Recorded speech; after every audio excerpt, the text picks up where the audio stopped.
Salut! Notre bureau de l'Agence des Nations Unies pour les réfugiés, HCR en Espagne, voudrait vous fournir des informations qui peuvent vous aider. Avez-vous quitté votre pays et vous ne pouvez pas y retourner parce que votre vie, votre liberté ou votre sécurité sont en danger? Si la réponse est oui, vous pourriez être une personne réfugiée. Nous voulons vous expliquer d'une manière simple qui sont les personnes réfugiées, quelle est la procédure d'asile en Espagne et quels sont vos droits et devoirs. C'est important que vous sachiez que les autorités, les fonctionnaires et le personnel des organisations humanitaires sont là pour vous aider. Et n'oubliez pas que toute la procédure est confidentielle et gratuite. Vous pouvez demander l'asile si vous êtes un étranger et vous avez fui votre pays ou vous ne pouvez pas y retourner parce que il y a une guerre, un conflit ou de la violence généralisée. Vous craignez d'être obligé à combattre dans les forces armées ou des milices contre votre volonté ou vos croyances. Vous ou votre famille souffrez l'extorsion ou les menaces de bandes criminelles et vous n'êtes pas protégé par vos autorités. Vous avez peur de subir des tortures, des traitements inhumains ou d'être condamné à mort. Vous avez été menacé ou emprisonné pour avoir défendu les droits de l'homme. Vous avez été menacé à cause de vos opinions politiques ou de celles qui vous sont attribuées. Vous êtes discriminé et vos droits ne sont pas respectés à cause de votre race ou ethnie. Vous êtes en danger parce que vous appartenez à un groupe de personnes ayant des caractéristiques similaires. Vous êtes persécuté à cause de vos croyances religieuses et vous cherchez à pratiquer votre foi librement sans crainte d'être rejeté ou détenu. Vous êtes gay, lesbienne, bisexuel, transsexuel, intersexuel ou une personne non-binaire et vous avez été toujours rejeté, insulté ou agressé, ou vous ne pouvez pas vivre ou vous exprimer librement. Vous êtes une survivante ou vous craignez de subir la maltraitance, l'exploitation sexuelle, l'excision, le mariage forcé ou la violence de votre famille ou d'autres personnes. Ceux qui vous discriminent, rejettent ou persécutent peuvent l'être. Le gouvernement de votre pays, des groupes armés non étatiques, votre communauté ou votre famille. Si vous avez vécu ces situations, vous pourriez être un réfugié et vous pouvez demander la protection internationale ou l'asile en Espagne. Mineurs étrangers non accompagnés. Vous pouvez aussi demander la protection internationale ou l'asile en Espagne si vous avez moins de 18 ans et vous n'êtes pas avec vos parents ou tuteurs. Le service de protection de l'enfance de la communauté autonome où vous habitez est responsable de votre soin et protection. Ils vous aideront à décider si et comment demander l'asile. La demande d'asile et toute l'information que vous fournissez aux autorités sera toujours confidentielle. L'asile est la protection que le gouvernement espagnol accorde aux personnes reconnues comme réfugiés et signifie que vous ne pouvez pas être renvoyé dans votre pays s'il existe un risque pour votre intégrité ou votre liberté. Est-ce que c'est facile de demander l'asile? Toutes les procédures officielles prennent du temps. Communiquez le plus tôt possible votre intention de demander l'asile aux autorités espagnoles. Demandez l'assistance d'un avocat et d'un interprète. C'est complètement gratuit. Où et quand pouvez-vous demander l'asile? Vous pouvez demander la protection internationale à tout moment de votre arrivée en Espagne.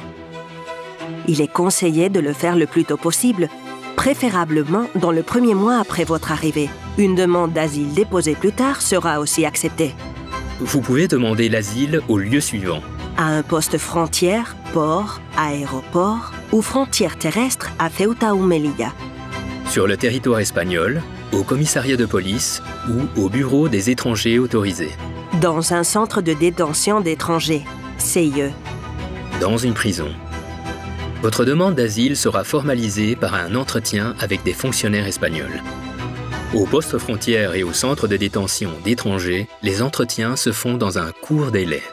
Si vous êtes sur le territoire espagnol, vous devez demander rendez-vous. Informez-vous sur le système de rendez-vous dans la province où vous vous trouvez. Dès que votre demande d'asile est enregistrée, vous êtes déjà une personne protégée et vous ne pourrez pas être retourné à votre pays d'origine. Le jour du rendez-vous, n'oubliez pas d'apporter tout document accréditant qui vous êtes. Pièces d'identité personnelle, comme le passeport, documents qui servent à démontrer ce qui vous est arrivé dans votre pays, rapports médicaux ou psychologiques. Au cours de l'entretien, n'oubliez pas de le communiquer s'il y a des membres de votre famille dans d'autres pays de l'Union européenne ou si vous avez des documents émis par d'autres pays européens. Il est possible que votre demande d'asile soit étudiée par un autre État européen. Les autorités espagnoles vous en informeront. Le cas échéant, les autorités peuvent vous transférer à cet autre pays européen d'une manière légale et sûre. Rassurez-vous, toute l'information est confidentielle. Dans l'entretien, les mots sont importants. La communication doit être claire. Expliquez d'une manière simple et directe les raisons qui vous ont amené à quitter votre pays. Si vous ne comprenez pas, n'hésitez pas à demander des éclaircissements. Communiquez si vous avez un problème urgent. S'il le faut, demandez de l'aide pour remplir les formulaires. Ceux-ci sont vos droits. En tant que demandeur d'asile, vous avez droit à bénéficier gratuitement d'un avocat et un interprète, la communication de votre demande au HCR, la suspension de toute procédure de retour, déportation ou extradition, connaître le contenu de votre dossier d'asile à tout moment, des soins de santé, bénéficier des prestations sociales spécifiques prévues par la loi, recevoir un document comme demandeur de protection internationale. Et ceux-ci sont vos devoirs. Informez les autorités de tout changement de domicile. Vous présentez au rendez-vous planifié. Respectez les lois du pays. Quand aurez-vous une réponse? C'est le ministère de l'Intérieur qui décide sur les demandes d'asile. Selon la loi d'asile, la réponse à une demande d'asile ne devrait pas dépasser les 6 mois, parfois cela prend plus de temps. Pour le suivi de votre demande, c'est important que vous restiez en contact avec votre avocat et les professionnels qui vous ont assisté. Si vous êtes reconnu réfugié, vous pourrez rester légalement en Espagne avec une carte de séjour et un permis de travail. Vous pourrez voyager dans d'autres pays, sauf le vôtre, grâce à un titre de voyage fourni par les autorités. Vous aurez la possibilité de demander la réunification de votre famille en Espagne. Vous pourrez obtenir la nationalité espagnole après quelques années.